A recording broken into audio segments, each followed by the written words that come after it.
বন্ধুরা, আজ একটা এমন জিনিস নিয়ে কথা বলবো যেটা ছোটবেলা থেকেই শুনে আসছি, কম্পাউন্ডিং।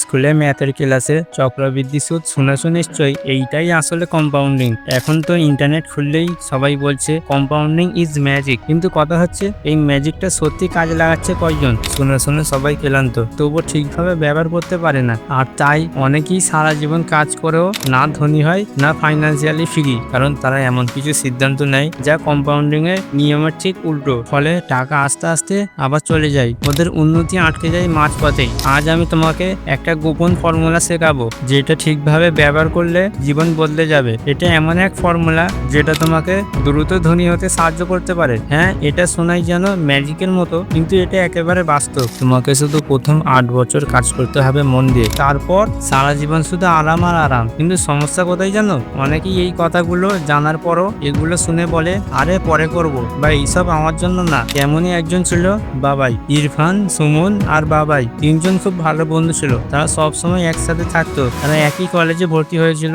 একই হোস্টেলে থাকতো, একই রুমে, একসাথে ঘুম, একসাথে খাওয়া দাওয়া আর একসাথে পড়াশোনা। তিনজনই ছিল খুব ইন্টেলিজেন্ট। কলেজের সবাই ওদের ডাকতো 3 ইডিয়ট বলে। কিন্তু যখন টাইম এলো বড় হয়ে ক্যারিয়ার বেছে নেওয়ার, তখন তাদের তিনজনকেই চলে যেতে হলো আলাদা আলাদা রাস্তায়। সুমন সবসময় স্বাধীনভাবে কাজ করতে চাইতো। সে ভাবলো, আমি কারো আন্ডারে কাজ করব না, আমি নিজের মতো কাজ করব। তাই সে ঠিক করলো সে ফ্রিল্যান্সিং করবে, নিজের টাইমে কাজ, নিজের মতো লাইফ। ইরফান ছোট থেকেই ছবি, লেখা আর কল্পনায় থাকতো। তাই সে নিজের প্যাশন অনুসরণ করে সে একটা অ্যাডভার্টাইজিং এজেন্সিতে রাইটার হিসেবে কাজ শুরু করলো। আর বাবাই, সে কলেজ থেকেই চাকরি পেয়ে গেল একটা সফটওয়্যার কোম্পানিতে। এইভাবে 3 বন্ধু আলাদা আলাদা ভাবে শুরু করলো নিজের ক্যারিয়ার। কিন্তু কাজের চাপ এত বেশি ছিল যে 2 বছর কেটে গেল, তারা একবারও দেখা করতে পারলো না। এই 2 বছরে অনেক কিছু বদলে গেল। সুমন আর ইরফান বুঝতে পারলো শুধু ইনকাম থাকলেই হবে না। তারা বুঝে গেল মাসের শেষে যদি টাকা সেভ করা না যায় তাহলে ফিউচার সেভ না। তাই তারা প্ল্যান করলো প্রতি মাসে কিছু টাকা সেভ করবে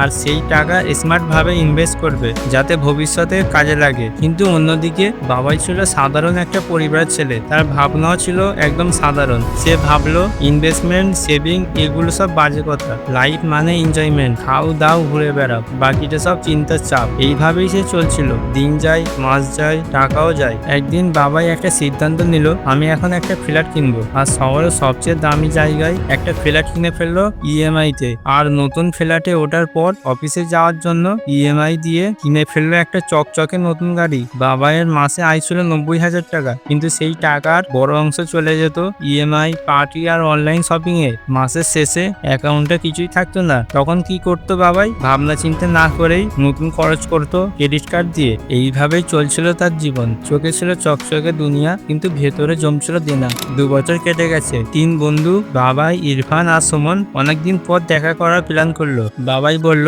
ভাই অনেকদিন তো দেখা হয়নি, চল একটা সুন্দর জায়গায় গিয়ে একসাথে ডিনার করি। ইরফান বলল, সাথে অনেক গল্প হবে আর পুরোনো দিনের কথা মনে করব। সবাই মিলে একটা রেস্টুরেন্ট ঠিক করলো। ঠিক সময় 3 জনই সেখানে হাজির। 3 জনই অনেক খুশি। হাসি ঠাট্টা মজার গল্প চলতেই লাগলো। এক সময় তারা টাকার কথা তুললো, মানে স্যালারি, জব আর সেভিং। বাবাই হেসে বলল, ভাই তোমার টাকা কামাচ্ছ তো ঠিকঠাক? সুমন আর ইরফান একসাথে হেসে বলল, ভাই কাজ করছি, ইনকামও করছি। প্রতি মাসে 60 থেকে 70,000 টাকার মতো হয়। তার মধ্যে থেকে কিছু টাকা আমরা সেভ করি আর কিছু ইনভেস্ট করি। এই কথা শুনে বাবাই হেসে বলল, তোমরা কিভাবে এত কম ইনকামেও টাকা জমাও? আমি মাসে 90,000 টাকা ইনকাম করি, তাও মাসের শেষে পকেট খালি। এত কম ইনকামে তো সেভিং সম্ভব না। সুমন হেসে বলল, ভাই আমি একটা ফর্মুলা মেনে চলি যেটার নাম 80-20 রুল। মানে আমার যত ইনকাম তার 80% খরচ করি আর 20% ইনভেস্ট করি। ধরো আমি মাসে 70,000 টাকা রোজগার করি, তার মধ্যে 56,000 টাকা খরচ করি বাড়ির জিনিসে আর বাকি 14,000 টাকা আমি ইনভেস্ট করি ইন্ডেক্স ফান্ডে। ইরফান বলল, ভাই আমারও একই সিস্টেম। আমি অপ্রয়োজনীয় খরচ কমিয়ে দিয়েছি। ফ্ল্যাট না কিনে ছোট ঘরে থাকি, গাড়ি না কিনে মেট্রোতে যাতায়াত করি, খুব দরকার হলে তবে ক্যাব বুক করি। ইএমআই নেই, লোন নেই। এই কারণেই আমি একটা রুল ফলো করি যার নাম 8-4-3 কম্পাউন্ডিং রুল, এবং আমি প্রতি মাসে 30,000 টাকা ইনভেস্ট করি। বাবাই তখন একটু অবাক হয়ে যায়। সে বলে, তোমরা কি বুড়ো হয়ে গেছো নাকি ভাই? এখন এনজয় করার টাইম। সেভিং আর ইনভেস্টমেন্ট করতে গিয়ে তো জীবন বোরিং হয়ে যাবে। এইসব কম্পাউন্ডিং চাম্পাউন্ডিং আসলে বাজে কথা। বাস্তবে কেউ এইসব করে ধনী হয় না। সব হিসাবের কাগজে ভালো লাগে, বাস্তবে সব পয়সা ডুবে যায়। তখন সুমন বাবাইকে বলল, তুমি ভুল বুঝছো ভাই, কম্পাউন্ডিং মানে টাকা দিয়ে টাকা বানানো। সঠিকভাবে ইনভেস্ট করলে টাকাই তোমার হয়ে কাজ করবে। বিশ্বের বড় বড় ইনভেস্টর যেমন ওয়ারেন বাফেট, তারা সবাই এই নিয়মে ধনী হয়েছে। তারা ধৈর্য ধরে ঠিক জায়গায় ইনভেস্ট করেছে। আর 10-15 বছর পর তুমি দেখবে ইরফান আর আমি ফাইন্যান্সিয়ালি ফ্রি হয়ে রিটায়ারমেন্টের মজা নেব, আর আমাদের টাকা আমাদের হয়ে কাজ করবে। বাবাই হেসে বলল, রিটায়ারমেন্ট এখনই? তোমাদের মাথা খারাপ নাকি ভাই? এসব তো 60 বছর বয়সে করে, এখন না। সুমন বলল, ভাই লাইফ টু শর্ট, এখন থেকেই যদি প্ল্যান না করি পরে আফসোস করব। তখন বাবা হেসে বলল, যা ঠিক মনে হচ্ছে সেটাই করো, লাইফ তো নিজের। এই বলে তারা যার যার কাজে ব্যস্ত হয়ে গেল। তিনজনেই জীবনে এতটাই ব্যস্ত হয়ে গেল যে দেখতে দেখতে 7 বছর কেটে গেল।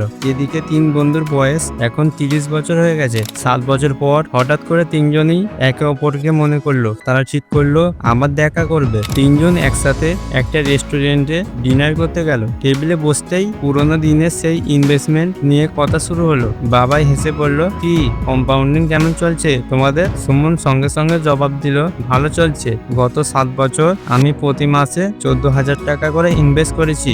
মোট ইনভেস্টমেন্ট দাঁড়িয়েছে 13,44,000 টাকা। সেটাই যদি 12% বার্ষিক রিটার্ন ধরি তাহলে লাভ হয়েছে প্রায় 9,17,000 টাকা। মানে এখন মোট অ্যামাউন্ট দাঁড়িয়েছে প্রায় 22,61,000 টাকা। ইরফান বলল, গত 7 বছরে আমি প্রতি মাসে 30,000 টাকা করে ইনভেস্ট করেছি। মোট ইনভেস্টমেন্ট দাঁড়িয়েছে 28,80,000 টাকা। সেটাই যদি 12% বার্ষিক রিটার্ন ধরি তাহলে লাভ হয়েছে প্রায় 19,65,000 টাকা। মানে এখন মোট অ্যামাউন্ট দাঁড়িয়েছে প্রায় 48,45,000 টাকা। এই হিসেব শুনে বাবায়ের মুখ একদম ফ্যাকাশে হয়ে গেল। সে মনে মনে ভাবলো, আমি তো ওদের থেকে অনেক বেশি রোজগার করি, তাও আমার কাছে আজ তেমন কিছু নেই।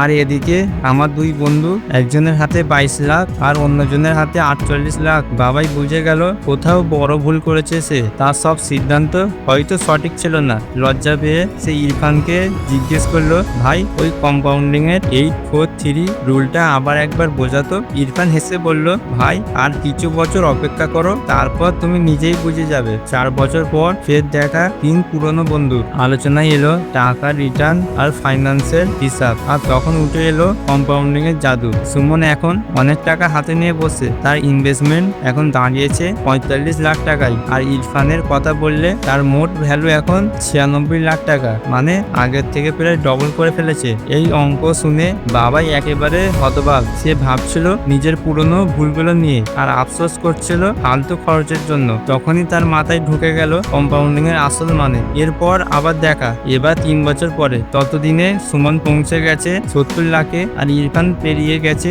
1 কোটির দাগ। তার ইনভেস্টমেন্ট দাঁড়িয়েছে 1,50,00,000 টাকা। মানে মাত্র 8 বছরে 3 গুণ। বাবার মনে পড়লো ইরফানের সেই কথা, ভাই আর কিছু বছর অপেক্ষা করো, সব বুঝে যাবে। তখন তোমাকে আলাদা করে বোঝাতে হবে না 8-4-3 রুলটা কি। আর সেই সময়টা এসে গেছে আজ, যেদিন বাবাই ঠিকঠাক বুঝতে পেরেছে 8-4-3 মানে কি, কম্পাউন্ডিং কিভাবে কাজ করে সেটাও এখন স্পষ্ট।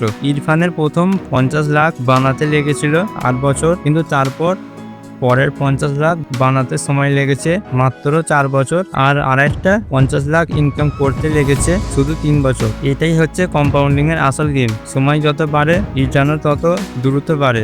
এই নিয়মেই আজ ইরফানের হাতে আছে 1.5 কোটি টাকা। আর এটা সে করেছে মাত্র 15 বছরে। এখন চাইলেই সে 37 বছর বয়সেই রিটায়ার করতে পারে আর নিজের মতো করে জীবনটা উপভোগ করতে পারে। কোনো চাকরি বা ঝামেলা দরকার নেই আর, কারণ এখন টাকা নিজেই ওর জন্য টাকা কামাচ্ছে। সে চাইলে একাধিক ছোট বিজনেস খুলে ফেলতে পারে, যেগুলো থেকে সারা জীবন প্যাসিভ ইনকাম আসতেই থাকবে। বন্ধুরা, পৃথিবীর সেরা ইনভেস্টর আর বিজনেসম্যানদের একজন ওয়ারেন বাফেট নিজেও কম্পাউন্ডিং এর ম্যাজিক ব্যবহার করেছেন। তিনি ব্যবহার করেছেন 8-4-3 রুল।